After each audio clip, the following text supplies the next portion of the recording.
Welcome to the Faculty 180 training video on faculty input, specifically for grants. In this video, I will demonstrate how to enter your grant information into the Faculty 180 system. There are two ways to start navigating there. If you are just entering a grant that you're working on during the normal course of the year, you can click the Activities link on the left. If you've been designated an activity input section for a specific time period, click on the action item in your to-do section. After you've been brought to the activity input form, you will see a header at the top that tells you the time period, as well as a submit for review and save and go back button. Beneath that are some instructions, and beneath that are the different sections that you've been assigned to input information. Up in the top right, click the Collapse All button in order to see all of the different headers clearly. Scroll down and find the Grant section header. Click the header to expand.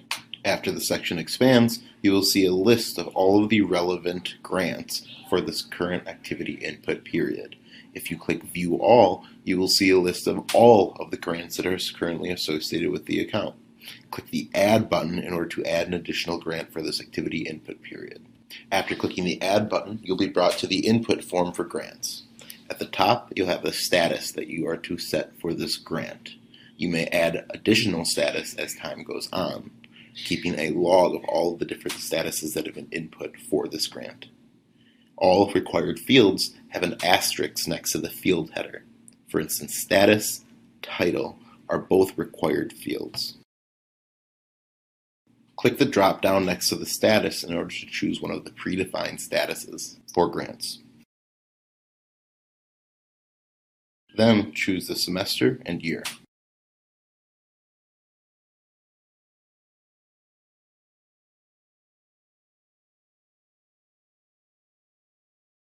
Enter the title for the grant in the title field.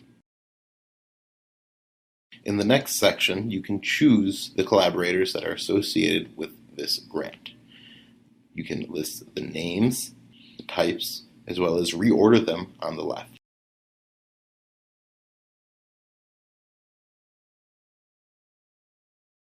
It is not a required field, but the percent effort box allows you to choose what percent of effort was put into this grant. Click the Add button to add an additional collaborator. There are two methods in doing this. You can either manually enter the collaborator by clicking the button on the right, or choose a collaborator that is within the Faculty 180 system on the left. When choosing an internal collaborator, the Select Faculty window will appear to allow you to choose specific filters to find the exact collaborator that you're looking for. First, we're going to click on the 391 button and just list out all the potential faculty members. Once you find the relevant faculty member, click on their name and then click the single arrow to push them into the selected column. After you've selected all the necessary faculty, click the Select Internal Faculty Member button at the bottom of the window.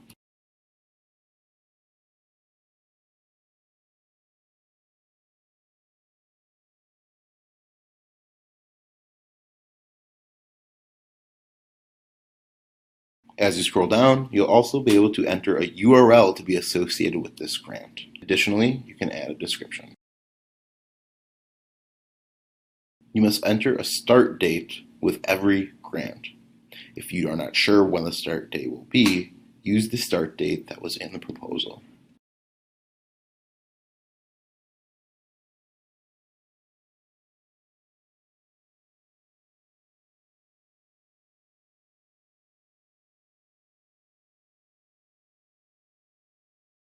By selecting the number of periods, you can choose the number of periods that you will be paid or allocated funding.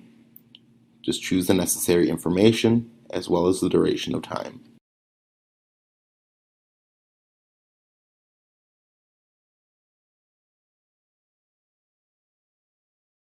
Notice that as you modify this information, in the C section, Funded Amounts, there is a table that will adapt based on the fields that you select here.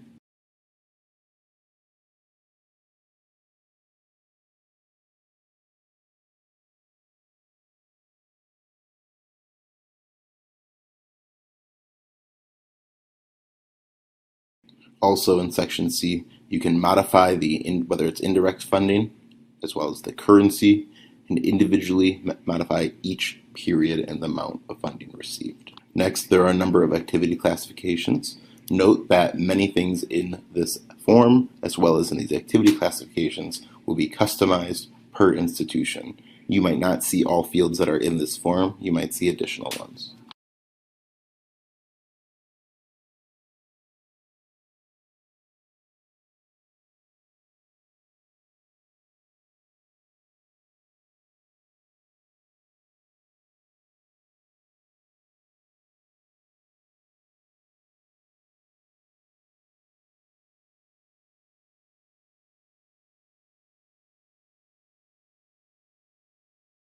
After you've filled out all activity classifications, as well as entered any attachments that you deem necessary, at the bottom of the screen you can either save and add another grant, or save and go back to the previous screen. We're going to save and go back. Note that if you don't fill out all required fields, you will not be able to save.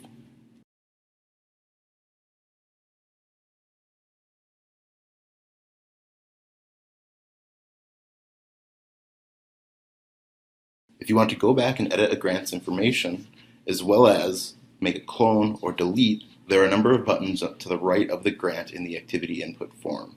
Click the pencil button to edit, click the X to permanently delete the record, or click the clone button to clone the file. Click the Manage Status button at the top in order to add an additional status and keep a log. Otherwise, you can scroll down and edit any information that you deem necessary.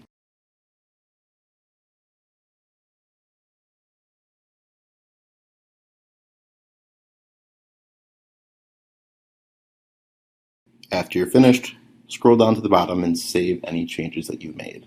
Do not forget to submit an activity input form if necessary.